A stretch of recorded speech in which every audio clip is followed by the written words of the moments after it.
Olá, que o Senhor abençoe o seu dia. Eu tenho uma palavra de Deus para a sua vida. E o tema é: o que temos feito? 1 Coríntios capítulo 10, versículo 31, o apóstolo Paulo escreve assim àquela igreja: assim, quer vocês comam, bebam ou façam qualquer outra coisa, façam tudo para a glória de Deus. Amados, o Senhor nos estabeleceu nesta terra com um propósito, que é o de glorificarmos o seu nome diante de toda e qualquer situação e perante a todos os homens.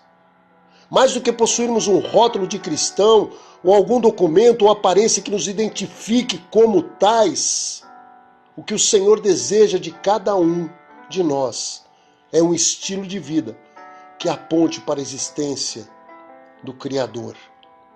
E para isso ele estabeleceu ensinamentos, ele nos trouxe princípios, e um desses princípios é o de priorizarmos a ele, Deus, o seu reino, sobre todas as demais coisas. E o que são as demais coisas? Aquelas relativas à nossa existência neste mundo, a nossa alimentação, o nosso trabalho, preocupações tais como o que veremos ou o que haveremos de nos vestir, como ou o que comeremos. E Jesus diz no livro de Mateus, capítulo 6, versículo 33, exatamente isso. Mas busquem em primeiro lugar o reino de Deus e a sua justiça, e todas estas coisas, ou seja, a alimentação, o que haveremos de vestir, o que haveremos de beber, tudo isso vos será acrescentado. E ele ainda diz, os gentios eles priorizam isso. E quem são os gentios? Aqueles que ainda não haviam conhecido a Deus, não haviam recebido a revelação desse Deus poderoso e daquilo que ele ensina. Mas a nós, esta palavra tem chegado e tem nos ensinado sobre prioridades. E ele, Deus, deve ser prioridade na nossa vida. E eu quero fazer algumas perguntas a você, aquilo que Deus falou comigo hoje. O que temos feito da companhia de Jesus na nossa vida, daquilo que Ele nos diz, daquilo que Ele nos fala? No livro de Lucas, capítulo 10, a Bíblia narra uma história onde Jesus visitou a Marta, Maria, Lázaro, e estas duas irmãs estavam lá, e Marta estava preocupada com os afazeres domésticos, porém Maria assentou-se aos pés de Jesus e ficou ali o tempo todo ouvindo o que ele tinha a dizer. E então o Senhor disse a Marta: por que você está tão preocupada, tão afadigada? Somente uma coisa lhe é necessária, e Maria escolheu a melhor parte, que é estar perto de mim. O que temos feito da companhia de Jesus? Temos nos distraído com as outras coisas? Responda para você mesmo. Em segundo lugar, o que temos feito com o que Deus tem nos dado? Nós servimos a Deus com os nossos bens? Aquele carro novo que o Senhor te deu, esta linda casa em que você mora, o que você tem feito? Tem glorificado o nome do Senhor com o seu salário, com aquilo que você ganha? Jesus ele conta uma parábola de um homem que ajuntou em grandes celeiros uma grande colheita que havia feito naquele ano.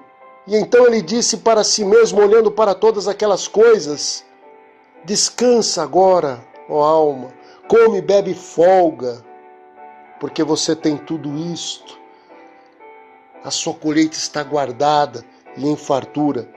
E então a Bíblia diz, e Jesus narrando fala que Deus disse àquele homem: louco, esta noite te pedirão a tua alma, e o que tens preparado, para quem será, para quem ficará?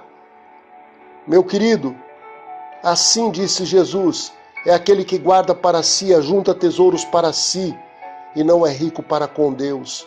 O que temos feito com o que o Senhor nos tem dado? O que temos feito, em terceiro lugar, eu pergunto, com a nossa vida, com a nossa vitalidade, com a saúde e o vigor que Deus tem nos permitido? Eclesiastes 12:1, a palavra diz: lembra-te do teu Criador nos dias da tua mocidade, e mocidade aqui entenda, A melhor idade, quando nós estamos no vigor físico, quando temos condições de ir e vir, de falarmos com toda energia, o que temos feito com aquilo que Deus tem nos dado na nossa vida física. Lembra-te do teu Criador nos dias da tua mocidade, antes que venham os maus dias e cheguem os anos nos quais venhas a dizer, não tenho neles contentamento. Em quarto lugar, o que temos feito com os dons, que são habilidades espirituais para serem usadas para o reino de Deus nesta terra.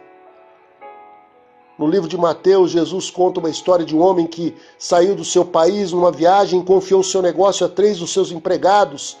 E a Bíblia diz que a um ele deu 5 talentos, a outro 2 talentos, e a um terceiro homem ele deu 1 talento, esperando que eles os multiplicassem. E na volta, quando os encontrou e houve aquela prestação de contas daquele homem para com o seu senhor, a Bíblia diz que o que recebeu 5 entregou 10, o que recebeu 2 entregou 4, mas o que recebeu 1 simplesmente não fez nada, enterrou na terra. E aquele senhor disse aos 2 que multiplicaram os talentos: servos bons e fiéis, vocês foram fiéis no pouco, sobre o muito eu os colocarei. Entrem no gozo do seu senhor. Mas para aquele servo que não fez nada, simplesmente enterrou o seu talento, Jesus diz que a palavra a ele foi: servo mau e negligente, sabias que ceifo onde não semeei e ajunto não espalhei? Você poderia ter entregue simplesmente o dinheiro aos banqueiros, e eles renderiam, e eu voltaria e recebia o que é meu, os juros. E então ele disse, por ter sido inútil e infiel, lance-o fora nas trevas, e ali haverá choro e ranger de dente. Deus tem te confiado talentos, Deus te tem confiado habilidades para que você os use em prol do seu reino. E você tem feito o que com isso? Amados, o que Deus está nos falando hoje é sobre um estilo de vida que glorifique o seu nome, que aponte a sua existência para todos os homens. Há algo mais grandioso do que viver para a glória de Deus nesta terra? Será que podemos obter mais satisfação em outras coisas a não ser viver como instrumentos aos propósitos de Deus para as nações? Qual o legado que você deixará para os seus filhos, para a sua família, para os seus amigos? Um homem ou uma mulher que se distraiu, que correu atrás de tantas coisas e relegou Deus a um terceiro e quarto planos? Como você quer ser lembrado quando partir desta terra?